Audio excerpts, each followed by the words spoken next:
Hello, I'm Daniel, and welcome to the Emunah Project. We here at the Emunah Project are continuing in our series of videos with respect to inspiration, guidance, education, explanation.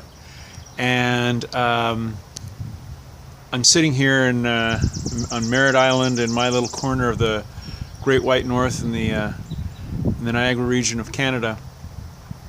And I was thinking about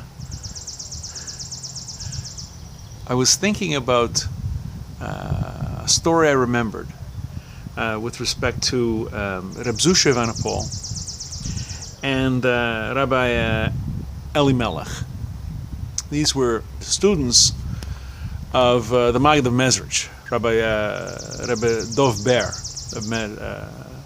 the Maggid of Mezritch, who lived from 1704 to 1786, I think. And they were discussing what was the proper way to approach God. What was the proper frame of mind, the proper attitude to approach God. Reb Zushya, being the poor and humble man that we know him to be, says you should consider how lowly and insignificant you are, and then you can start to perceive the greatness of the Creator. Rabbi Elimelech held the opposite view. This is not. What you should do is perceive the greatness of the Creator, and then you will be able to get a better perception, a better appreciation of how low and how lowly we are. They went at this back and forth for a long time. No one could convince the other. So eventually, they went to the Maggid of Mezritch, Rebbe Dov Ber, and put the question to him. They wanted a ruling. And the Maggid of Mezritch said, "You're both right. You're both right. You both of your views have merit." But Rebbe Dov Ber said, "Chesed, kindness, rests on the one who starts with himself first, the one who starts with how lowly he is first. Because you can't fall from the ground, if that's where you start. You can't fall from the ground.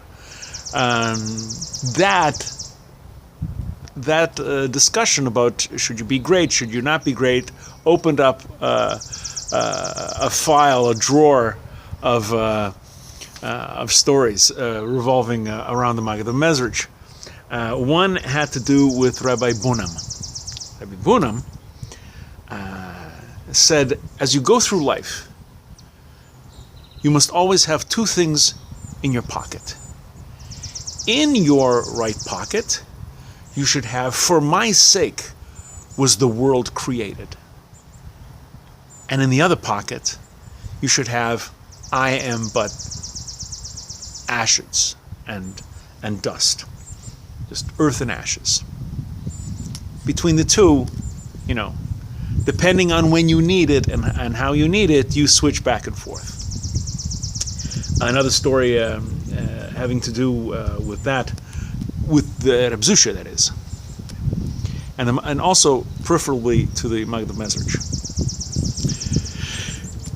Reb Zushya, as we know, lived in abject poverty, and there was a gentleman in town, and he would see Reb Zushya in the marketplace, sitting in the synagogue, and he would always put a couple of coins in his tefillin bag, in his tallis bag, just near him, just a couple of coins.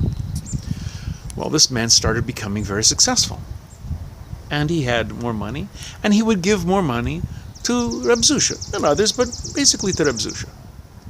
He became more successful, gave more money to Reb Zushya, became more successful. This man realized that Reb Zushya was the student of Rebbe Dov Ber, the Maggid of Mezritch. And he says, listen, if I'm getting rewarded for giving tzedakah, giving charity to Reb Zushya, how much more so will I be rewarded if I give to his Rebbe, the Maggid of Mezritch? And he did. He goes and he convinces Rebbe Dov Ber to take a substantial donation, a lot of money. Shortly thereafter, the gentleman's fortunes started to decline.